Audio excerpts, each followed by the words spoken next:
Good evening, everybody. I'm Dr. Vincent Baycoat. I'm the director of the Wheaton College Center for Applied Christian Ethics, and along with our Politics and International Relations Department and our Christian Formation Department, we welcome you to our event tonight with Michael Weir. So we're very glad that he is with us. Again, he's been here a number of times. And tonight he is here to talk about and dialogue about his new book, The Spirit of Our Politics, which you can sort of purchase or prepare to purchase afterward. I say that because there will be a book signing after this is over here. My office coordinator, Jill, will be there, but no one from the bookstore is here, so you can't actually pay tonight. So if you want the book, or Michael's signing, you can get a book, but you have to write out your information, your phone number, and your email.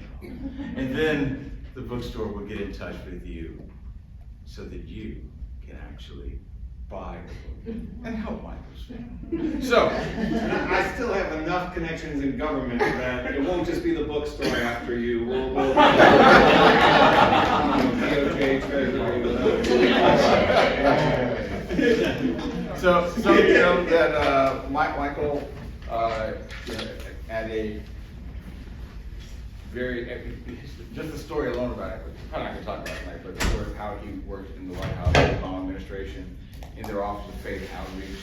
That may be how a lot of you have first learned who he is. Now he runs an organization called the Center for Christianity and Public Life. And it's great to see what he's doing, gathering cohorts and helping people to think well, prepare well for a better politics. So it's great to have him here. So he's going to give sort of a 10-minute overview about what he's doing in the book, and then my colleague, Dr. Amy Black from our politics department, is going to come up and have a discussion with him for 20 to 25 minutes, and then that will transition into questions for you. And so at a certain point, yours truly would get up and say, this will be the last question. And then after that last question, then we'll go have the book signing, you can talk with Michael, and there's some refreshments outside. So thank you for being here, and without further ado, welcome, Michael.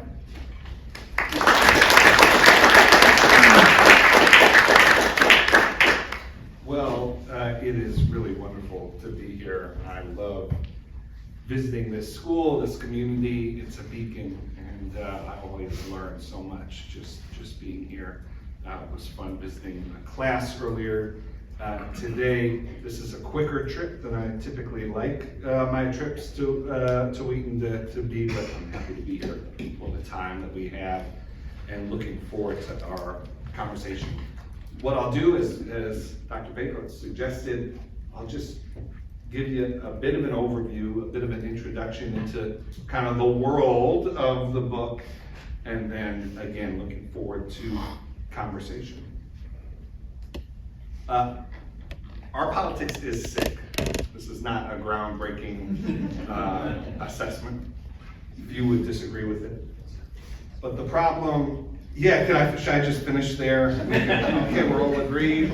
Wonderful, I'll be at the table outside. But the problem goes deeper, more than most of us realize or admit.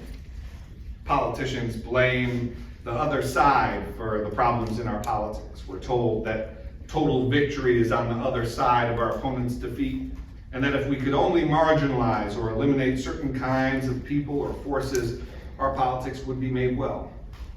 We tell ourselves that our political sickness is the result of structures over which we have no control and corrupt politicians we never supported. The siren song calls out to us. You are what is right with America. You made America. You need to take America back from them. This is the spirit of our politics today.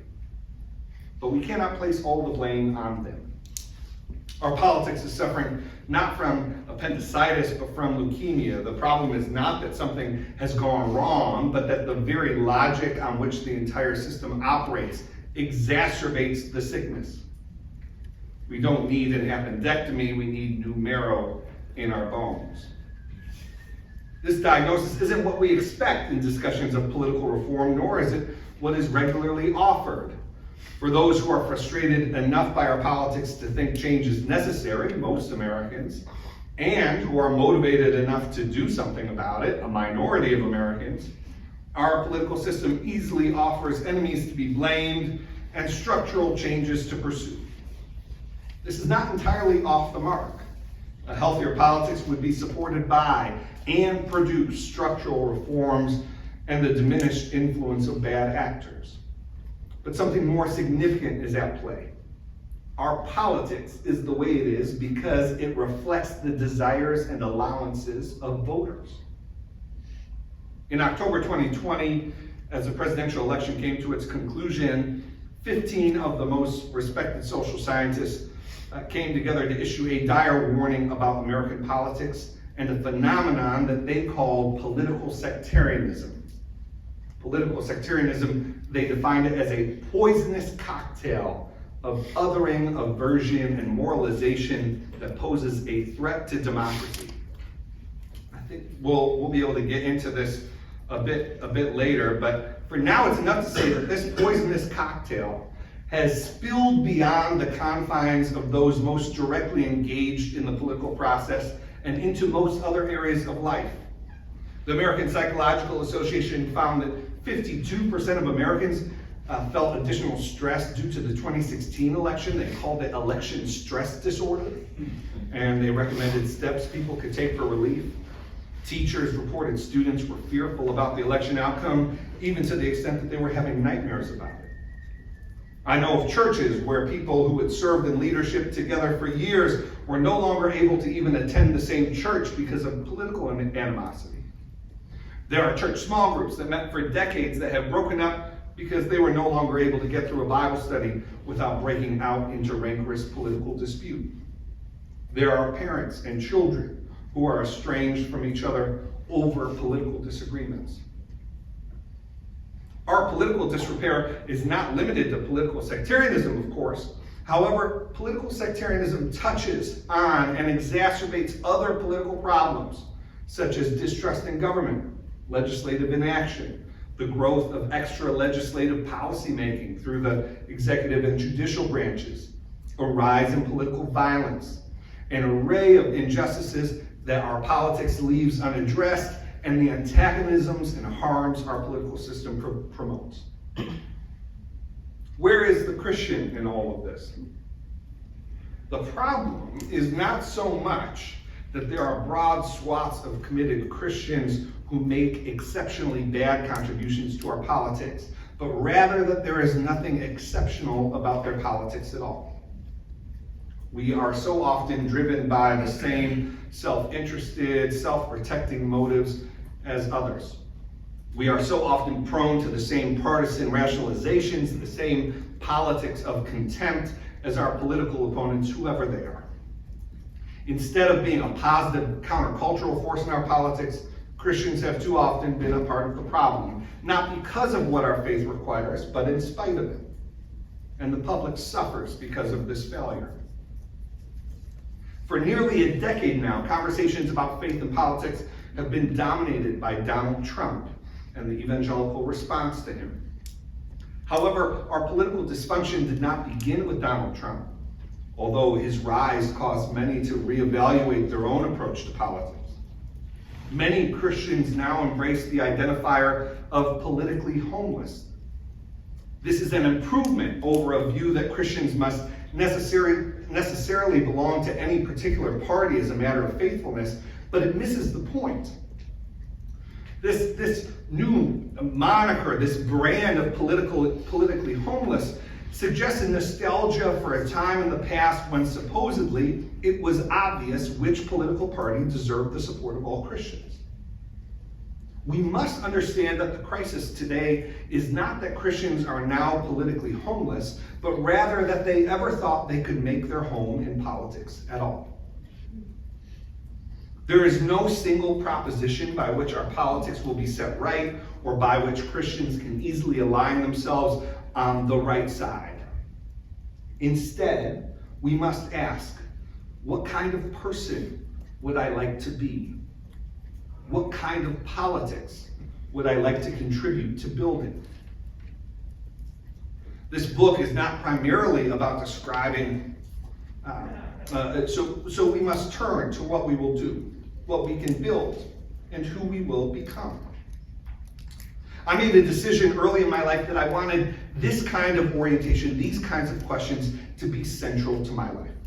I became a Christian when I was 15 years old after reading Romans. When I went to church the next Sunday and the pastor asked everyone to close their eyes and bow their heads while he offered an opportunity to pray the sinner's prayer, I raised my hand. That's it, I thought.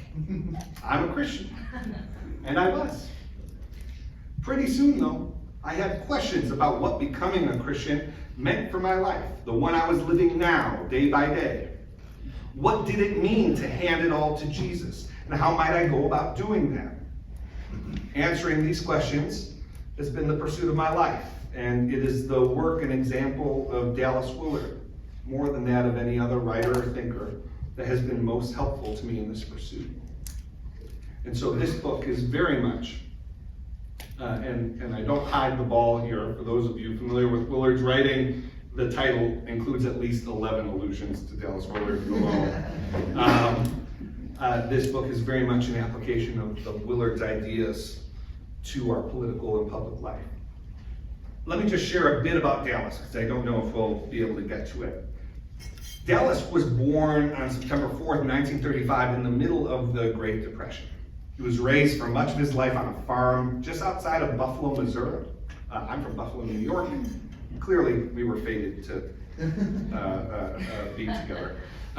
His childhood was one of true poverty and was marred by tragedy, including the death of his mother when he was just a toddler. Dallas would find loving relationships with adults as a child, especially with his older sister and her husband, but he felt a profound sense of estrangement and isolation as a child, which influences his writing and theology. The circumstances of Dallas's life left him uninterested in a faith of empty slogans and feckless promises. He was after reality. Dallas attended Tennessee Temple University, received an MA from Baylor, and graduated with a PhD in philosophy from the University of Wisconsin. He was hired to join the faculty of the University of Southern California's philosophy department, which would serve as his academic home for nearly 50 years. And there he was, a Christian man from a humble background, now ensconced among a largely secular elite, operating within the world of academic philosophy with its own rules and measures of success and status, while also teaching in churches and writing books about life with Jesus. All of this would come to mean a great deal to me. When I was working in the White House, Gary Haugen, the CEO of International Justice Mission, it was my first meeting when I officially got the job at the White House. And after that meeting, Gary sends me a copy of this relatively dense book from someone I'd never heard of before. And it seemed like an insult. I'm working 16, 18 hours a day, and I know Gary is building an international NGO. Who has time to read? The book sat on my shelf for 6 months. And then my pastor from back home, who never wrote publicly, ends up posting a blog post. Blog post makes me sound so old. Post with some recommendations, some book recommendations. And Dallas Willard's The Divine Conspiracy was on it. And so I thought, well, if the Gary Haugen and my pastor back home recommend this book, I probably need to pick it up, and I did. And it was a revelation. In many ways, that book launched a sort of second spiritual awakening in my life. I was not raised in a family of committed Christians. I was not quite sure what to do with this life I had given to Jesus. What did it mean to follow him? Is the pinnacle of the Christian life really raising your hand in an auditorium?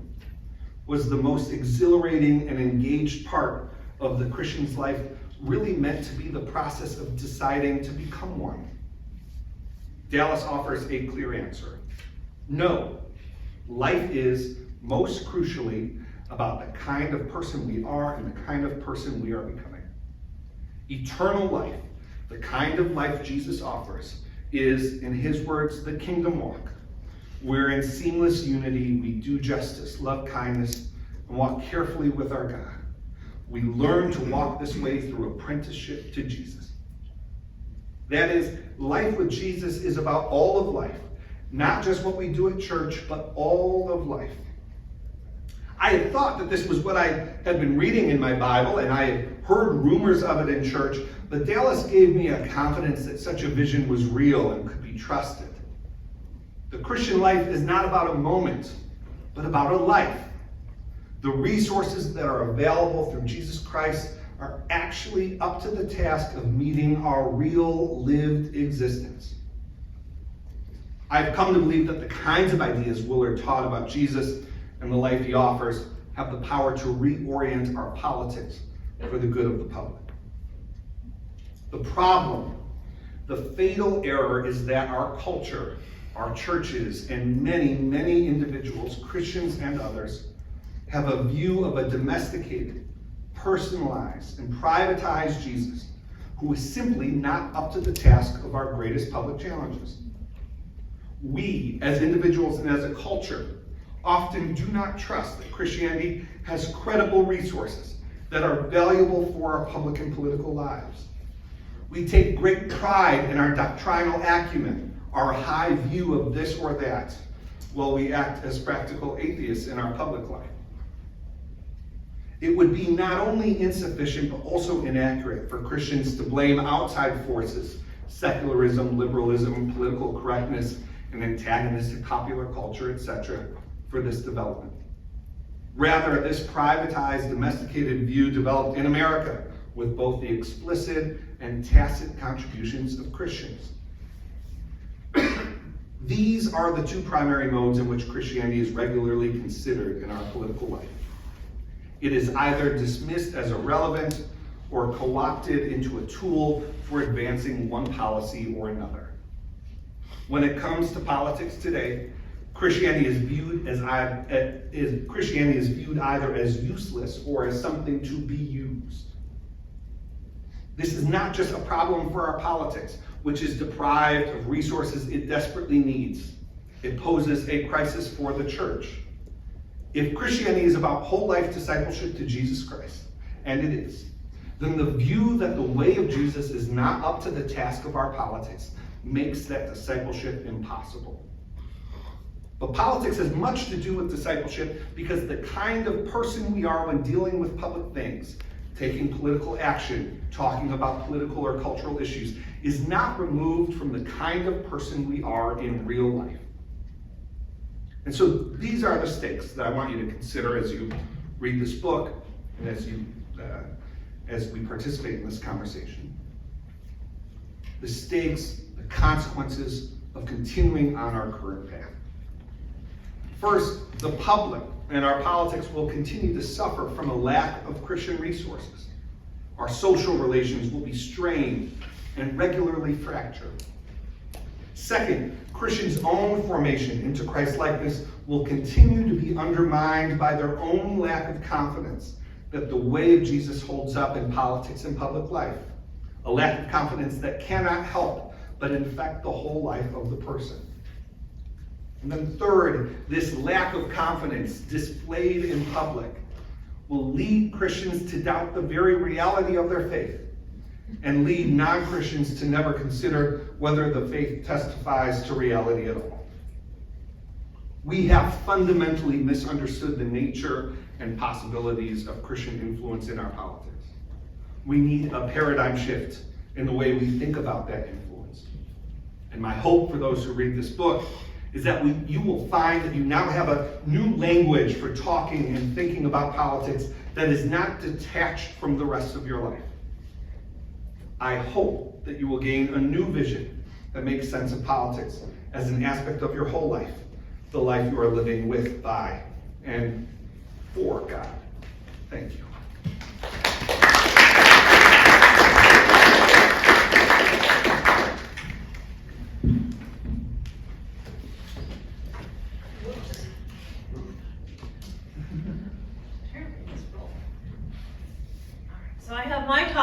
I just finished reading yesterday, which I commend to you. And as you've noted, a lot of people act as if Christianity doesn't have the resources to apply to politics. And that's one of the things that Michael's trying to do, is help us realize we do have the resources. And so I'm so grateful we can talk about some of those resources.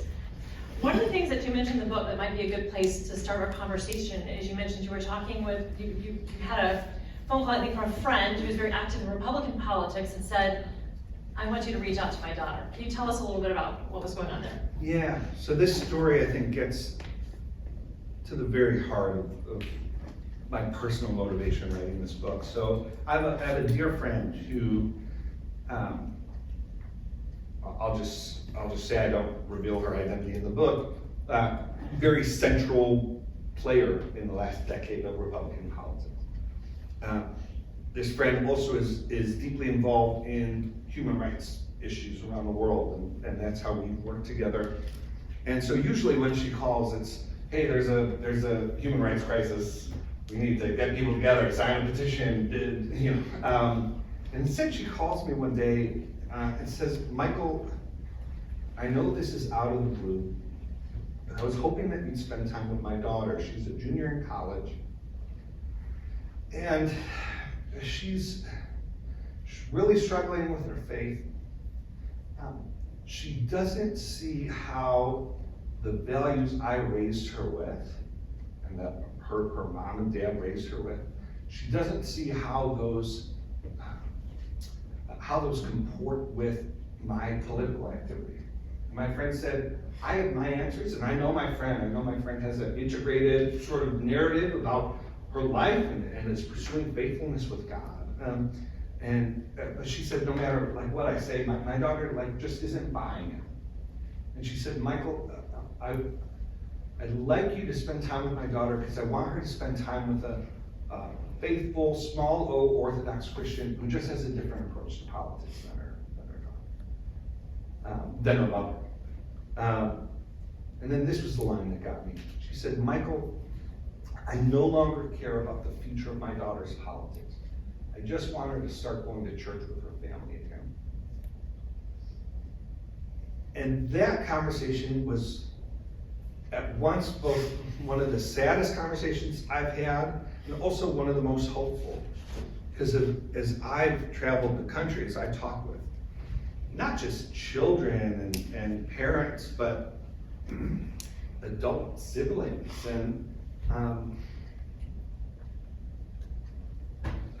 there are so many people waiting to hear from their loved one what my friend was willing to say and communicate and think about her daughter. It is a very difficult thing when you have someone you love in your life whose desire to make their point outweighs their desire for you to draw nearer to Jesus. And I think there's a question to ask about how many of us would loosen up our hands on our political ambitions, our political desires, if it meant that someone we love might draw near to Jesus. How many of us would loosen our hands on our political ambitions if it meant that we might draw near to Jesus? And so that story is very, very near to the heart of this book. Excellent. Thanks for sharing that with us. One thing that you did in the book, which I think is kind of fun, particularly for my students here in our first year seminar, I didn't tell you this, but all of our students in first year seminar read Christian Smith about moralistic therapeutic deism. Yeah. So Michael does, he plays with that, and he gives us a new term, which he calls political therapeutic deism. So could you maybe walk us through what you think this is? Yeah. And then we can maybe talk a little about why it might be a little problematic. Yeah, no, really great. So the shorthand moral therapeutic deism, which came out of thousands of interviews that Christian Smith and Melinda Lundquist did with American teenagers. And they released a book in 2005. And political therapeutic deism, which really gained traction, it's still a term that's quite sort of popularly used and invoked, Actually, let me read you how John Ortberg once described moral therapeutic theism in a conversation with Dallas Willard.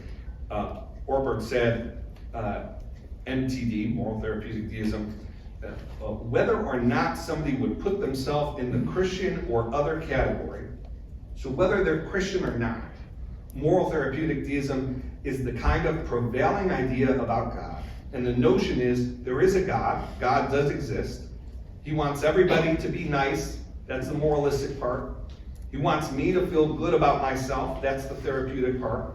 And he's available if I need him in a crisis. But other than that, I really don't have to think about him much, and he doesn't want to and will not interfere with my life. MTD offers a God who will not interfere with real life except to the extent that the God of MTD affirms a person's moral goodness and destiny. I developed this term, political therapeutic theism, to refer to an invocation of God, which is sometimes comes with explicitly Christian language, but sometimes not. And the God of political therapeutic theism exists to provide supplemental support to affirm the goodness of one's politics, the morality of one's politics. There are some beliefs associated with political therapeutic theism, just like there are some beliefs associated with moral therapeutic theism. There are beliefs like, and let me know if you've heard any of these before, or they sound familiar. One, God is on my political party's side. 2, my views on political issues are a leading indicator that I am a true Christian. 3, my actions in politics are justified in light of God's general approval of my politics. 4, I do not understand how other Christians could vote for my candidate's opponent. And 5, it is clear and obvious which political issues are most important to God. There was a movement in the 90s and still active today of seeker-sensitive churches. And seeker-sensitive churches were built around this idea that you could arrange things in a way in which things were geared towards those who were curious about God. It was an evangelistic model. I propose in the book that we have some churches who are operating on a politics-sensitive model, that things are organized around a desire to attract or repel a certain kind of someone of a certain sort of political bent. And of course, this all draws back to Robert Putnam and David Campbell's work in American Grace. So, I mean, it's really important. So much of our conversation right now is just so wrapped up in Trump.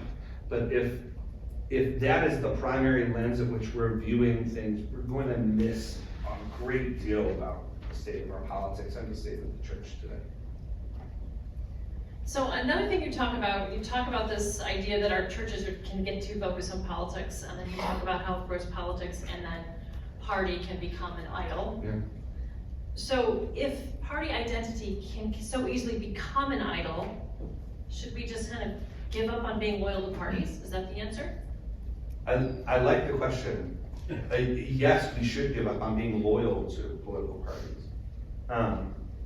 I think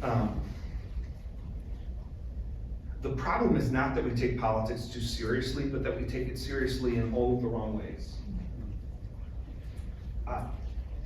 It is the easy thing for political parties to do, to treat themselves as brands, as identity labels.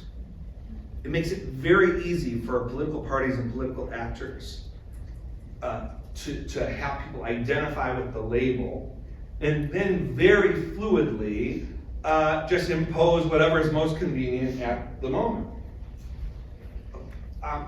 It is the unnecessary and unmandated, honestly, I have a lot of, I struggle, I understand it intellectually and sort of psychologically, but you'll have conversations with people who will, I'm not sure what the mechanism, what the lever is other than idolatry, which is people will act as if when they register for a political party, there's some fine print that says I hereby sign over I hereby sign over my conscience to every jot and tittle of the party platform. But there's no mechanism for political parties to enforce this. Political parties, we join political parties not for them to influence us, but for us to influence them. Political parties are vehicles for mediating political difference. I actually, I was giving a talk at Dort College, Dort University, in the most conservative county in Iowa. And the local Democratic Party there heard I was going to be in town and asked me to come speak to them. I said yes, but the talk I was giving at Dort was about this very issue, sort of the problem with idolatry of party. And frankly, I just thought I'm not going to spend time writing a new talk. So I gave the same talk. I gave the same talk to the local Democratic Party, and I expected to be run out of town. But frankly, I was like, who cares about the Sioux County Democrats? Like if I'm written off there, I'll find other warm audiences. I finished my talk, and the vice chair of the party raises their hand, and I'm like, here it comes. I'm gonna. And she goes, I'm sorry, can you just go back to what you were saying about the local party being able to influence the views of the national party? And we proceeded to have like a half-hour workshop on what it would look like. You know, Sioux County, Iowa has very particular agricultural needs that aren't reflected in the national party.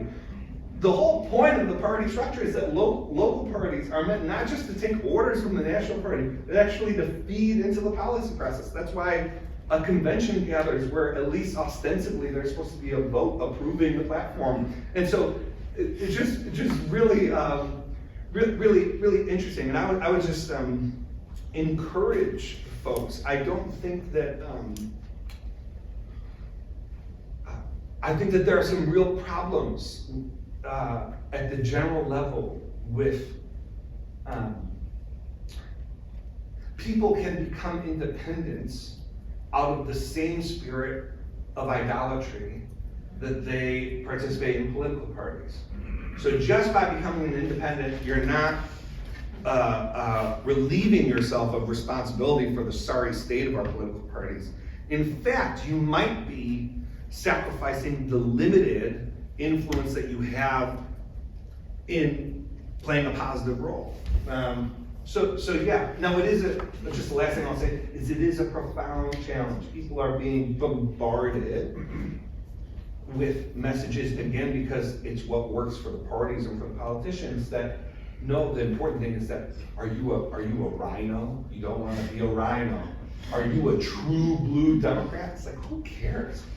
Who cares, especially if you don't have a job? It's one thing for someone who works for the party, like that could be a concern for them. But for the average, who cares? I'm not there to earn your plaudits. I'm showing up to change you.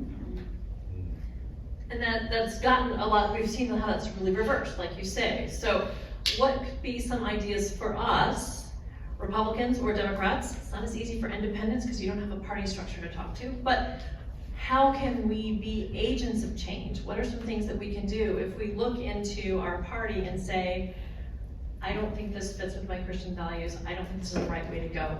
What are some things that we as individuals can do? Yeah. You can, I think we have a special responsibility to express our disagreements with those that we support politically. In a way that's special from those that we regularly oppose and the party that we oppose. I'm not calling for sort of being an obnoxious devil's advocate.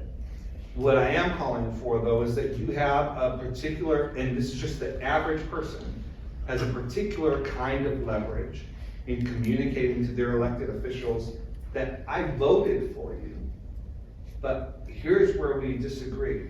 And this vote is coming up, or this issue is at play in our community, And I want you to pay particular attention to concerns that typically don't come from our political party. So that could be direct communication. People, I think, vastly underestimate the extent to which elected officials, particularly the more local you get, are hearing from their constituents. I think people just kind of assume that no, there's a lot coming out from our politics. It's actually rarer than you'd think for elected officials to hear from actual constituents, not like lobbyists, but if you got a group of 10 people together, your local city councilman or county executive or something, I've been in these offices, I've worked these jobs, it gets discussed. People are like, whoa, there's 8 people wrote us about this city ordinance. It's a groundswell, we really need to contend with this. Do we need to hold an event? Like, does a press release need to be written? And so that has an impact. I think investing in whether it's time or resources to groups that have advocacy arms. So, for instance, my wife and I, we sponsor a child through World Vision, and that's a great way to support World Vision's mission. World Vision has government relations officials. World Relief has government relations officials. Earmark funding for those departments. Volunteer with those, everyone wants to, well, not everyone, but people want to take missions trips and sort of be on the service delivery side. Also volunteer some time with those who are advocating to support policies that address issues from a mass scale, what's being addressed through the local service provision. And so there's so much more we can talk about. Let me tell a quick story.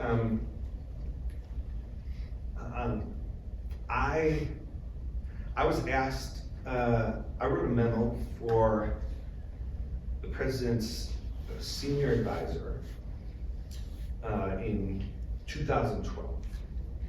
And one of the president's senior advisors. And the senior advisor wanted to meet about it in the West Wing. And so I had this meeting, we discussed the memo for like 45 minutes. And it was around issues of concern for young evangelicals. I had been in the White House long enough to understand these things. The memo was still too long, had too many points. I really should have dialed in. It had maybe like way too many issues. On my way out of the meeting, the senior advisor stops me and says, Michael, like we've discussed a lot here, to the point. If there was one thing that you direct my attention to, or you think we could make a real impact, what would it be? I had in my binder a printed out article from CNN about a conference that had taken place just days before that meeting in Atlanta, the Passion Conference. For the first year in 2012, the Passion Conference was oriented around, it's a worship conference for young adults. For the first time that year, it was also oriented around an issue, combating human trafficking. And these college students, 60,000 college students, packed out the Georgia Dome, raised $3 million over the course of like a weekend. And CNN reported on it, because CNN's based in Atlanta. So I pull out this article and I said, for many young people, this is a human rights issue of our time. Within weeks, I was writing remarks for the president that he delivered at the National Prayer Breakfast, talking about the Passion Conference.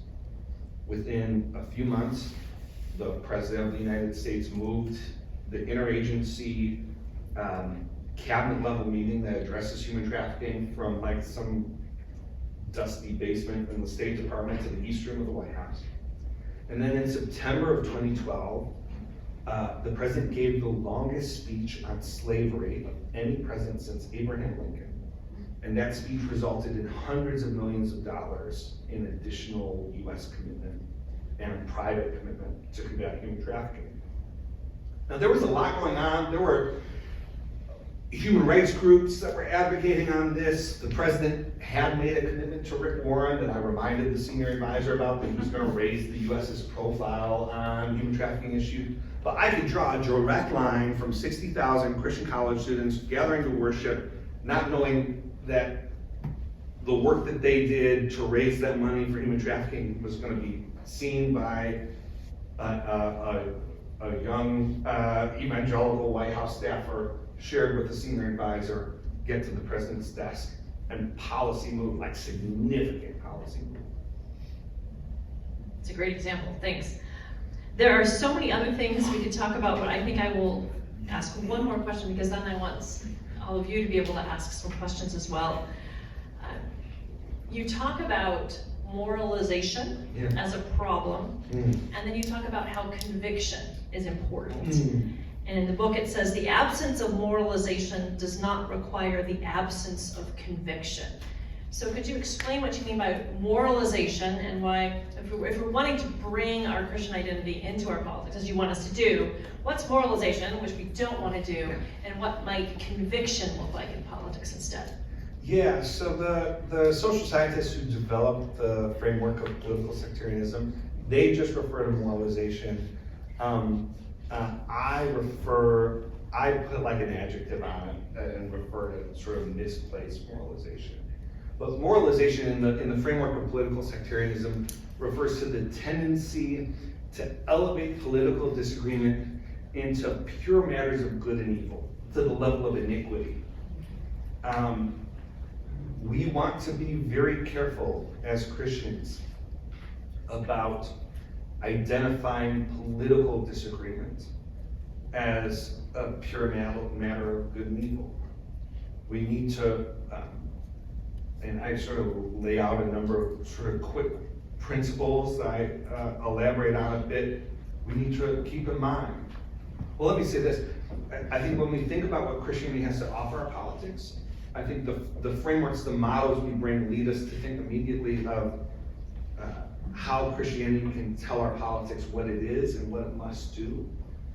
I've become convinced that one of the greatest, and there's a place for that, there's a role for that. I've become convinced that one of the greatest gifts that Christians can bring to our politics today is reminding our politics what it is not. So politics is not ultimate, it's penultimate.